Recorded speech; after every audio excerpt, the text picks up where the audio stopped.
I'm starting off my Friday morning in downtown Wilmington. I am spending the day with Dressage Hub. We're doing a Let's Learn, a few quick interviews, just getting to know perspectives. I think she comes from a good place, and I know she's controversial for a lot of you. She's also inspiring for a lot of you all, and I think she's definitely necessary. She is who helped spark me with my education on abuse and what things happen differently depending on what levels. And so we're going to kind of share a whole bunch about what it's like to be a groom, what it's like behind the scenes, where blue tongues even come from, and just chat throughout the day. So I'm going to bring you that interview now. This is Epic, and then Bella's over here, and then Dressage Hub's with us. Never been here, but if you follow anything from Wilmington food and eats, you will have seen this restaurant. It's like a Thai. Oh, this is really cool. Oh, this poor dog. This poor dog is gonna lose its poor mind. That is just torture. Look at all the koi fish. Poor thing, Epic. So we're at Indochine with the koi. Really cool this year because I got myself a selfie stick that I can do lives on, and Dressage Hub came and is doing better than me. I was like, I have a selfie stick, and she goes, me too. Currently, my thoughts are I've thoroughly enjoyed this lunch, and I'm also fully aware that I am more innocent, ignorant, and naive than I thought. And we do agree on most of everything. So we're gonna leave here where it's a little quieter now that it's picked up here at Indochine in Wilmington, and go to another place to chat. We are going to do a carriage tour, and neither one of us have a problem with it. And yes, we're very excited about it. And yes, I've been on a whole bunch, and it's the same dude. And he's like, you can sit in the back since you have the dogs, and so you don't answer all my questions. But I've also done a YouTube video on these exact horses and this exact carriage line, except in that YouTube video, I did not realize where the horses came from. Now we know. Now, we have been doing this for 36 years now, and our mission is to rescue horses. We are passionate about history. We're going to talk a lot about it today, but it is these tours that enable us to rescue these guys, not the other way around. Now, we get them all from Amish farms, mostly Indiana, Ohio, and Pennsylvania, when they're around 2 or 3 years old, because that's when the farmers are going to start to pace them with the other horses, see if they can keep up on the farm. If they're too slow, they go up for auction. Problem with that is 9 times out of 10, they're going to be bought by the processors, and they'll take them up to Canada or down to Mexico, and we don't want that. So when they come to us, they're going to live on our farm in Leland for the rest of their life. Once we buy a horse, we never sell them again. I wanted to chat with you about what started Dressage Hub. Why did you start Dressage Hub? What led to the start of Dressage Hub? Okay, so when I was in Canada, I had a horse that was just coming to the Grand Prix level, and I was really frustrated with the lack of ability to get to that level, right? I didn't have the education around me, and there was not a lot of resources online, and so there was no resources of like the best vets and the best farriers and saddle fitters and all of those extra little things in addition to the training. And so I originally started it because I was in Wellington and I had access to all of those things. So I wanted to bridge the gap of the things that I needed when I was in Canada, trying to aspire to be at a higher level without the resources to do so. So I started, if you go back to like the origin videos of Dressage Hub, it started with talking to Grant Moon, who's one of the top farrier, arguably the top farrier in the world, talking to some of the vets out of Wellington and talking about their stable management, disease management, and all the rest of that. So it was all really well intended in terms of like animal management and education and some of the lessons that we got. Like I was working with some of the trainers to learn great exercises that you could take home and try on your horse at any level. So it was really founded with the purpose of like educating and bridging the gap for education that was missing in the Like my platform? It's kind of like all right. So then no, like, so we again have the same mindset. It's the same. Yeah. We just want people to learn and grow and do better. Absolutely. That's so, I didn't know that. Yeah. Do you want to know why? What are you best known for? Being mean to people on the internet. And why? and so I've talked to a couple people because you all watch Dressage Hub. I just see them. A lot of people have told me, well, you know, controversial. Yeah. And I've always said, what's the controversy? What she says is true. And what I have said is every day is a great learning opportunity. And what I have experienced recently is some really harsh criticism by someone I fired recently, and learned that it doesn't, what affected this person was how I made them feel, not that I had said something inappropriate or wrong, right? Absolutely. And it's a trigger. And even the groom comment recently where you were like, they're gonna fire the groom. And I thought, yeah, they're gonna fire the groom. And then the groom was fired. And then some people were like, can you believe she did a video about the groom fired? And I was like, but the groom got fired. Like, the groom got fired. And what I wanted to do was show everybody, like, you are not wrong. Yeah. People just don't like how it makes them feel. Absolutely. And it's twofold when I say things, because I've been in Wellington as an elite rider, riding with all of those people, training with all of those people. And to be honest, as that person, if I didn't make it into the ring, I would have fired my groom too.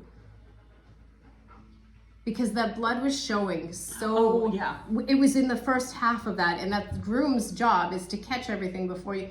So I get it, because in that place of being competitive and needing someone to have all the button-up details, I would have done the same thing. I'm not saying it's right, but I'm saying when you're in a highly competitive atmosphere, it matters. I don't think a lot of people truly understand what a top-level groom is and does.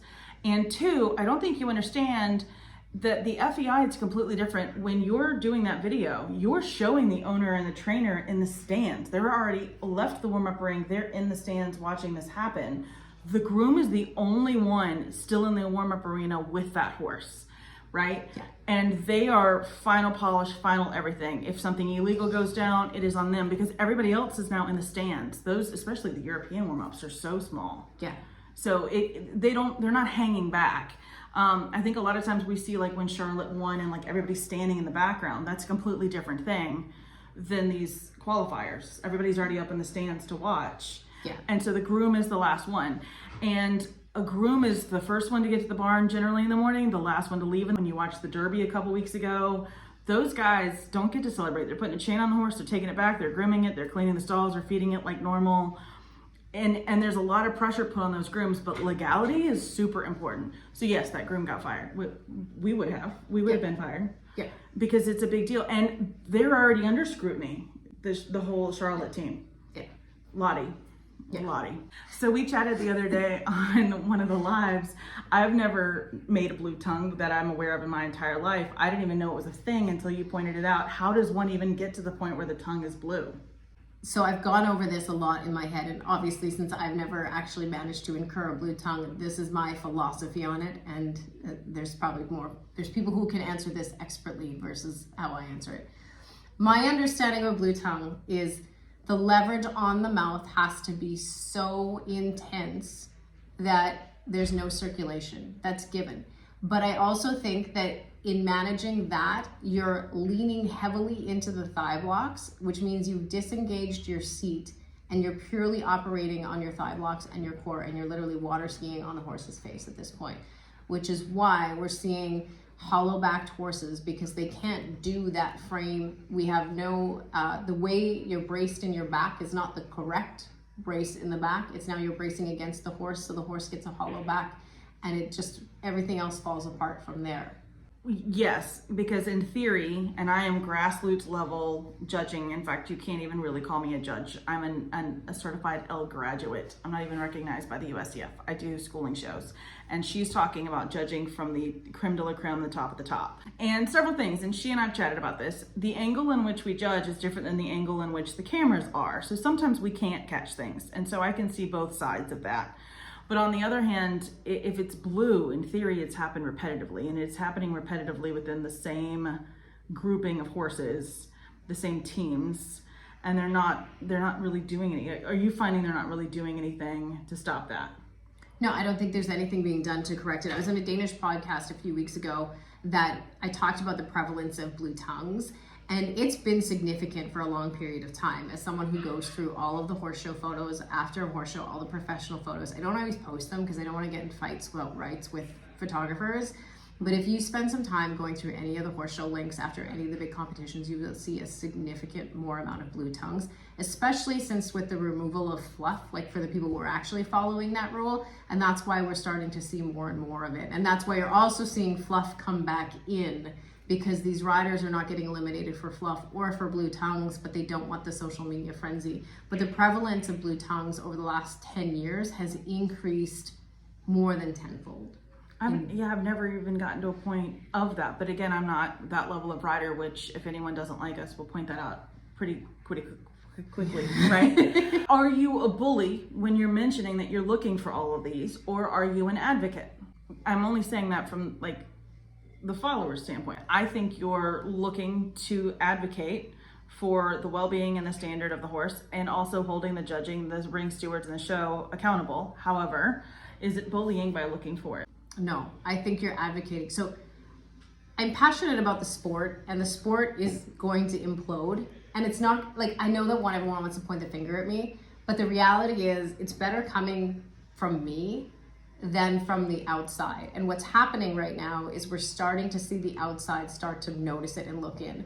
There was a time years ago where some stranger could walk by on the street, see some dressage and say, oh my God, that looks lovely. And now what's happening on social media is people are seeing videos and going, oh my God, get off that horse. And that should never happen in a Grand Prix test. And so we've created this debauchery, and if we don't advocate, and we don't advocate for change as a whole, whether you like me or not, advocate in your own way for change. Because if we don't change the system, and we don't change the judging, and we don't change what's rewarded, and ultimately the horses continue to suffer, one, can you say you're passionate about horses, or you're just passionate about ribbons? Because that's really the difference. Or the sport is going to implode because somebody else with more money, like PETA, is going to get involved and it's going to end. And so that's not ultimately what I'm looking to do here. I want to advocate for welfare improvements. And I think there's a lot of people that are saying the same thing at this point. Even people who years ago probably would not have said that are jumping on board to say, come on, you guys, this is just getting too far out of hand. And what standard are you abiding by? The FEI standard. That's already set in place. It's not like you're coming up with new rules yourself. You're following the standard that we're all supposed to follow. Absolutely. There are 10 chairs at this table. If I filled these chairs with equestrians, no one in here is going to agree on what abuse is throughout all of the disciplines, all of the breeds. No one's going to agree that something is more abusive than another. Correct? Because there's abuse in all of the disciplines, Absolutely. all of the breeds. You and I discussed even at lunch that we use tools as they should be used. I am afraid to post about it because I don't want somebody else with a lack of knowledge or awareness of the situation to go and use it and become abusive. But we've all used something in some capacity. It's just whether or not one person or another deems it abusive. But I think the big thing is, what are we looking for to see if the horses are reactive in an abusive manner? Does that make sense? Yes. So when I look at posts and I look at what's happening in the show ring, because most of my videos I'm analyzing horses in a show ring, is I'm looking at how they're reacting and responding and what's abnormal animal behavior.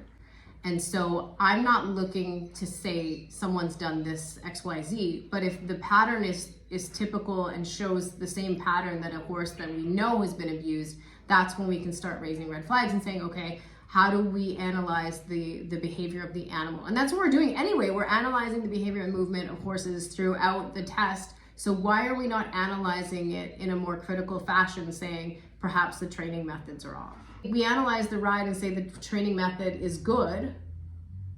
So why can't we analyze when the training method is bad?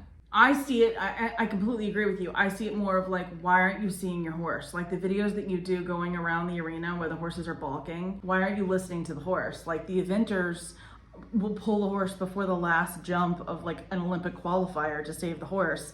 And we've got flat riders going around being like, nope, we're gonna push through those flower boxes. I see it as massive holes in training. Yes, there's a bad day, But when you say, hey, it was just a bad day, then you can say, hey, you know, she did a video on me and it was just a bad day. And I decided to go ahead and try to push him through that. But nobody does that, right? People seem to be like, why are you picking on them? And it's, by the way, where I get really triggered is when people discuss things with you, it's why are you picking on that rider? And all I can think from a judge, mother, trainer, rider, owner, breeder is what about the horse? And people want to talk to you about why are you being mean to the rider? Well, right? why are people being mean to me? Because they don't want to. They don't want to own it, right? Like, right. So, like, if we're gonna pick and choose who we're gonna be nice to, like, that doesn't work either. Right. But the black and white standard is it's for the welfare of the horse. Yes, and that's, I think, the thing is, like, we have to get back to that place instead of saying we hate this person, we hate that person. It has to be the black and white standard of the horse, right? Outside of all. And therefore, if those people come back in and do a good ride the next day, you're going to say, hey, look, the horse is much more relaxed here. And that is also a great video that she can do a comparison and contrast, right? Of like, this is the horse relaxed. And we also, we've talked about this a lot, it's a completely different atmosphere at that level of show. And that is somewhat hard because you have to let that horse experience that atmosphere and how they react to it and school through it. Right, but there's a point of schooling through it. We watched Jim Coford patting a lot. We watched him pull, and I believe some people commented on her posts that he was probably going to beat out of it in the warm up. And I know and love Jim, and he doesn't do that. So here, like, she did a video on like good riding, good horsemanship, good husbandry, and people were still mean about Jim. Yeah. Who don't do that. Don't be mean to Jim. And there's also a point where people get very upset when I talk about other breeds, when those trainers say this horse will never make it, and so we're going to sell it a lower thing. We're going to sell it to somebody, you know, a different discipline, which is how I get a whole lot of breed horses. A lot of these horses that don't make the atmosphere, they have two options. They can tell the owner it doesn't make it. Let's make it a younger. What do you call it? Like a junior young rider junior horse. Yeah, thank you. Junior young rider horse or an amateur friendly lower level horse, or we're going to push it through and medicate it, and right? Yeah. Those are the only two options. We're going to push it through or we're going to break it down. And I think that's the thing. People need to become very aware of it. To get to that level, you have to get them accustomed to that level. And that's the only way you can do it. And so they either are going to make it and then they get sold off, where people get very upset about it because those riders are riding the goal and their goal stays no matter what horse they have. And then they sell the horse off to a good loving family, or they push through with what the horse they have to ride the goal. And that's where abuse comes in. Do you think we're making progress in the horse world? No. Really? Really? I do. How do you measure progress? I feel like I'm the only one that should like make like redundant statements like that. Like, people love that about me. That's not why we're here. We're not here for me to think. So where I see it is in panic mode behind the scenes that you might not be privy to. Certainly not privy to those. I'm seeing a lot of we need to get our shit together kind of meetings. We need to make sure our comments match our scores. When you go to Wellington, the hedges are 15, 20 feet tall, and then they have integrated inside of them is that military mesh inside the fences. All of them are like that. Go watch my YouTube video where I keep saying like, I wish you could see through these. You can't see through the fencing. You can't see through any of it. Everything is super gated, double gated, so you have to get past a gate to get into the community, and then you have to get past another gate to get onto the property. Oh, I thought that was for like values of like valuables. She's right, there's multiple gates. Isn't reputation valuable? I would argue that reputation is the most valuable thing to an Olympic rider. So there's yeah, it really is. Yeah. Think Tiger Woods here. Yeah. It can all go away real quick. Yeah. So they work really hard to cover it up. And so while Karen's saying that she's seeing change on the other side, what I'm seeing is them lock things down further so I can't access it. So the photographs are being password protected. The video streams are being pulled down. I'm seeing it on my end is that they're doing their best. We're seeing pictures be edited. I know, but see, that So is change. And if you're causing that much of a stir up, but they're hiding it, they're not fixing it. But they are. They are. You're not going to fix toxic. They don't know how to not be toxic because they're riding for the goal, not for the horse, right? And so I think what you're seeing is them having to close and shut doors more. But because they are doing that, that is a response to your pushing this. It's a response. I don't know that it's progress. But at some point, the riders that are like the Ingrids are going to just, that's where we're going to shift our focus. If you're hiding all this stuff and everyone thinks you're abusive, and then you've got this other rider out here riding with like no stirrups, it's like one-handed, who's from this prestigious family doing poles and then and making it easy, correct?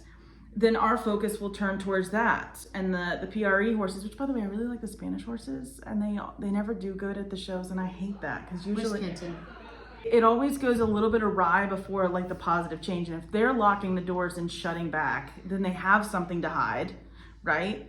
And or they might be working on changing up a game plan. But you get to now that they're quieting up, putting more spotlight on those who are ready to be out. The judges have so much pressure on them now to like spotlight and highlight the blood on the mouth with Lottie. It was on the mouth, not in the mouth, right? Yeah. It was immediately called. There wasn't like a question mark and who was ranking. So that to me is a change. To be honest, training takes a long time. So I think it's going to take a long time for the shift to come in. And I do think we've seen a change in the riders attempting a little bit more of an open frame, which is a relief. Like we're seeing Charlotte try to open up the neck and head of her horse. Which one? Dujardin. In her last set of Grand Prix was definitely a little more open in the frame, which is good because she's over the years progressively gotten shorter and shorter in the frame, so it was nice to see an attempt at that. So I do think that we're like eliciting some change that way, but I feel like we have so far to go. Oh, yeah. Absolutely. I just think we're on the right track, and that's why we're doing the collab, because I see a lot of grassroots people that have no idea what happens at the top level. There's cameras on you once you're in the warm-up ring, right? It depends on the show. Yeah. I think that the warm-up needs to be filmed in every... Absolutely.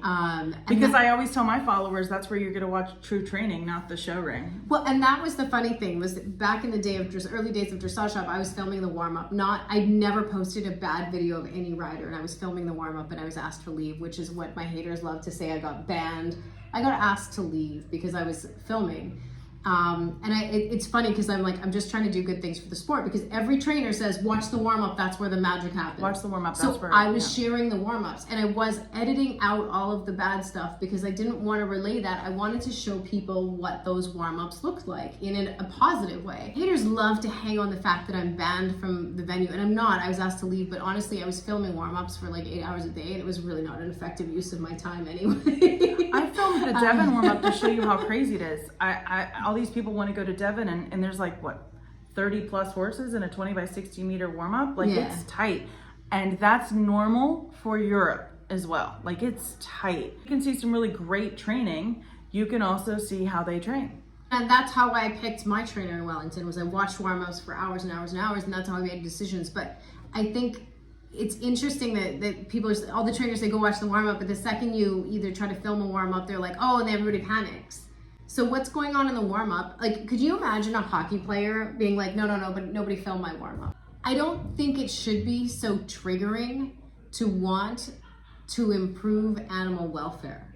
No, I hear you. I'm sorry. I just went to another analogy. Like, I've worked at many restaurants, and we hated it when the inspectors came in. What do you all feel like as diners that we would always hate it when the inspectors came in? It's the same thing, right? It's someone holding us to a standard to make sure everything is happy, healthy, and cohesive. What if we told all the diners, the health inspectors here today, we had to be on our A game and really clean up and make sure everything was healthy. It's someone holding you to the standards that are already set to make sure everything is happy, healthy, cohesive. And I'm not disrespecting any of the judges, by the way. They're a completely different level, completely different caliber. They're wined and dined completely different. But they're moreover very much in a bubble. Those judges, once you hit a certain level, you only judge that level. They're not getting hired to do an 8-hour schooling show in the heat with chairs on the ground with a chain link fence when they show up.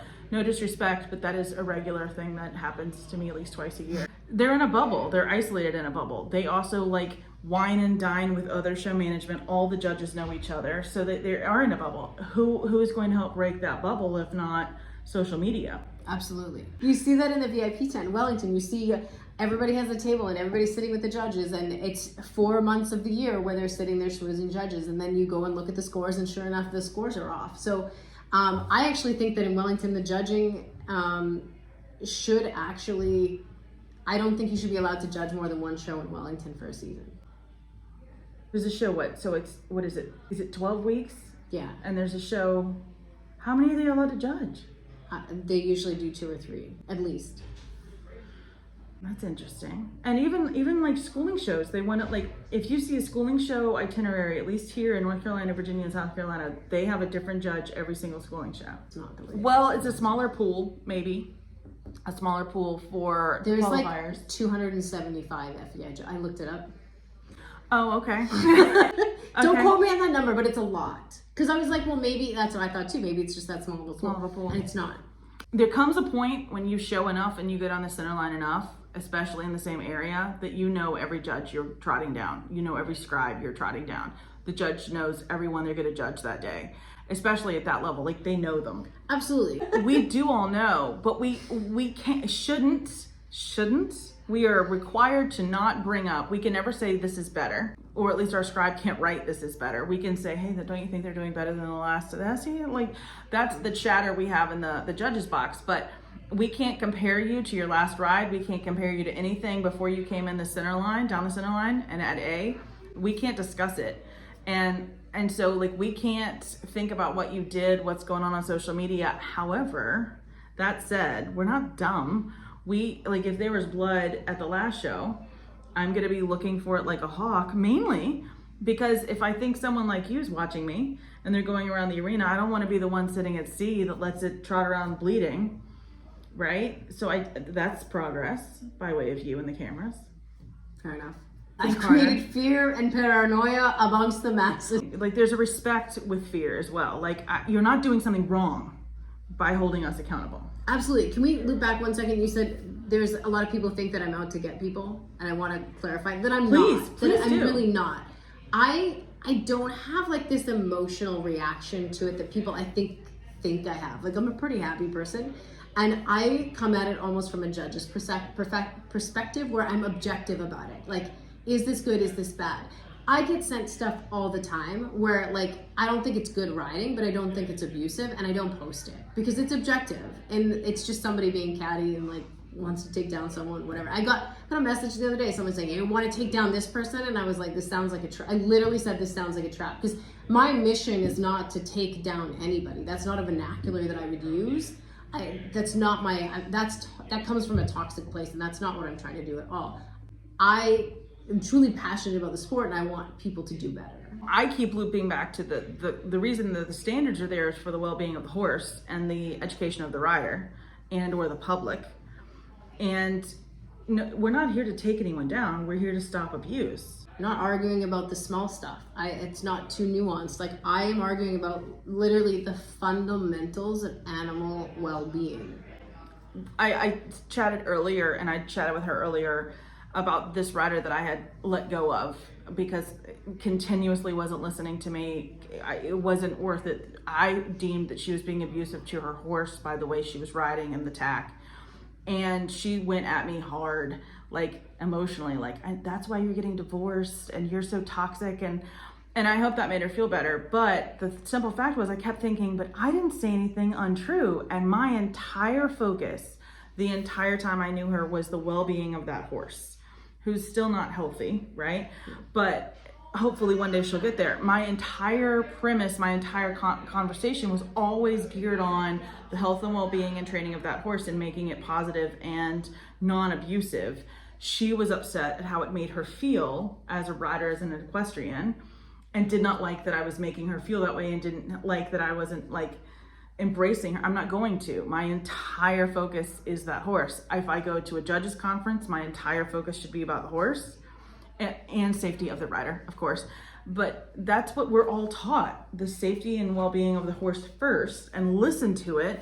And then we work around. What's the first thing your trainer tells you at a horse show? You make sure your horse has water first, make sure it's untacked, make sure the horse is taken care of first.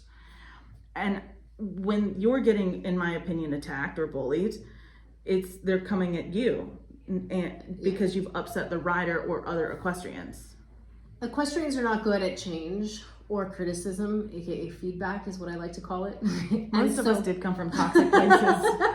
And so it's a hard place to spin it from, because the feedback is always taken as criticism, even if I'm just saying, hey, this could be better. And I think it's feedback for the community as a whole. And then I also feel that change is very, very slow to happen for most equestrians. So also a big challenge. Sorry, I just read people are also defending what they don't know enough to talk about, and that's also the case. People really take what judges say as criticism. That judge didn't like me. That judge doesn't like me. That might be the case, but it's rare in where I am, my level of judging. You didn't meet the criteria. It's feedback. I think we need to get better at accepting feedback in the horse world overall. Yes, because we're not allowed to coach you. We are also working with a scribe who may or may not even know what a horse is, right? We're working on a time clock with pressure from show management. We're judging it from our viewpoint with criteria in place. And we're limited on what that scribe may even write down that we've said, but with the bulk of it, you'll see a lot of trainers flip it over and read the back. That's where the judge is actually writing. I think the dream that you all have of like what it's like at the top is that you're gonna work hard and you're gonna meet people and you're gonna give your horse carrots at the end of the day, and maybe you'll add on ice boots to your agenda and you'll do some clinics and they'll write articles about you, and then you'll qualify for the Olympics one day. And is it like that? No. It is like when they say blood, sweat, and tears, that is what it's like every day. It's money. Because you're working. The entire U.S. team was bought 4 months ago. You don't have to work for anything. You just have to go get money. I know that's what your channel's about. We should probably still. I'm trying, as mindset equestrian, I'm trying to segue Dreams just shattered all over this podcast. She's gonna have to edit. No, I'm not. We've chatted about this. There's some really nice horses on this team, but we also we have to worry about what can handle that kind of pressure, what can handle that kind of flight, what's going to hold up physically, what's going to continue to hold up physically, and that's money. And yes, we bought some really nice horses, and yes, we have some nice riders. By the way, they all talk about mental health. We're getting ready to say goodbye to Dressage Hub. I think we had a really great segment based on focus on abuse and guiding a change for positive education in the equine community. Is how Dressage Hub actually started, right? And I cut you off before you were able to finish that conversation, I think. I do cut you off a lot, but that's just my thing. But the reason we're stopping early is because I want to keep it on point, and she and I are kind of going to what we do on our lives, which is to talk about opinions, and that's what we're entitled to do as writers, creators, and that's what we do in our lives. But when it comes to our purpose is both to spread positive education, growth, and positive change within all of the equine community. Yours obviously dressage based. Yes. Right. We thank her immensely for today. And again, the reason that I don't want to put opinion on here is opinion is subject. And we do have a lot of stuff with the Olympics coming up that we will, I'm sure, discuss on other platforms, opinion-based. But I wanted to keep this very black and white, as we both do on our platforms and our goals. Thank you so much for coming up here. Thank you for having me. This was fun. Oh, and what's your hat? Oh, Tipperary. I thought it was Everybody asks. It's Tipperary. Everybody thinks it's whack, but it's Tipperary. Love that? I love a good white hat. I love that. Thank you so much. And the dogs.